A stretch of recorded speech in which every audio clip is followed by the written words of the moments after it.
İşğaldan azad edilmiş ərazilərə böyük qayıdışa dair birinci dövlət proqramının tədbirlər planı çərçivəsində bərpa və yenidən qurma işləri ardıcıl şəkildə davam edir. Bütün ərazilər kimi Xankəndi şəhərində də daimi qeydiyyatda olan keçmiş məcburi köçkünlərin qayıdışı ilə bağlı zəruri hazırlıq işləri görülür. Qayıdacaq şəxslər müxtəlif təlim proqramlarına cəlb edilir, peşə bacarıqlarına uyğun avadanlıqlarla təmin olunur və onların iş imkanlarına çıxışları genişləndirilir.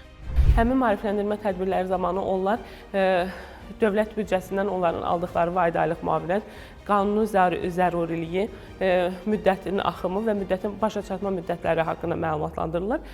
Bu belə bir tədbir və eyni zamanda mina təhlükəsinə dair maarifləndirirlər. Nəzərinizə çatdırmaq istəyirəm ki, Xankəndi şəhərinə həmin şəhərdə daimi qeydiyyatda olmuş keçmiş məcburi köçkünlər köçürüləcək və bu istiqamətdə də işlər aparılır.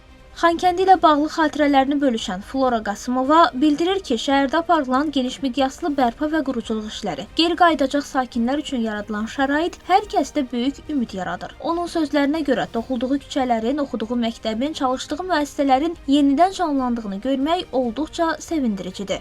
Doğulduğum, boya başa çatdığım, təhsil aldığım, əmək fəaliyyətimə başladığım bu Xankəndi üçün necə həsrətlə yaşamışıq. Bugün mən Xankəndindən danışarkən təhsil aldığım o məktəbin, işlədiyim o iş yerlərini yadıma salarkən bir daha minnətdarlıq hissi ilə Ali Baş Komandana, Cənab Prezidentə sağ ol deyirəm.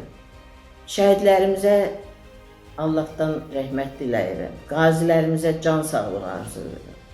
Bu günləri o torpaqlarda yenidən qurma, yenidən qurulmasını gördükcə sevinç hissi keçirirəm.